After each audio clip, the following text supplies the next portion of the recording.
संघर्ष योद्धा मनोजदादा जरांगे पाटील आता निघालेले आहेत पुढे. आपण पाहतोय बीड येथून दादांचं आगमन हे आता अंबाजोगाईच्या दिशेने सुरू आहे आणि दादा निघालेले आहेत. संपूर्ण ताफा आपण या ठिकाणी पाहतोय आणि थोड्याच वेळात दादा अंबाजोगाईला पोहोचत आहेत.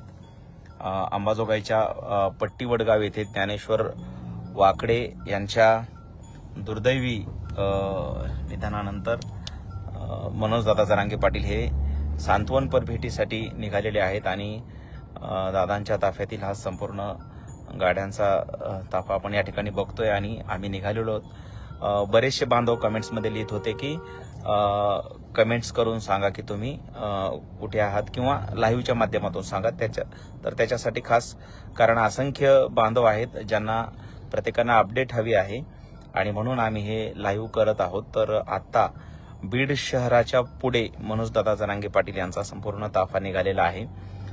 संपूर्ण ताफा पुढे चालतोय आपण बघतोय आणि आम्ही गाडीमध्ये आहोत. या ठिकाणी जगताप सर आहेत. जगताप सर आणि आम्ही दोघे पाठीमागे आहोत आणि बाकीच्या सगळ्या गाड्या पुढे आहेत, काही पाठीमागे आहेत आणि अगदी थोड्याच वेळात आम्ही मांजरसुंबा, नेकनूर, केज, अंबाजोगाई मार्गे पट्टीवडगावला येत आहोत. ह्याची सर्व बांधवांनी नोंद घ्यावी.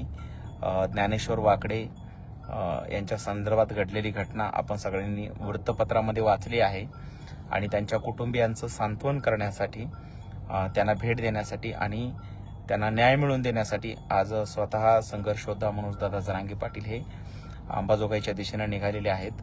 गणेश पाटील, कोळसे, करंजगावकर, जय शिवराय. तुम्हालाही जय शिवराय. सगळ्यांना जय शिवराय आहेच.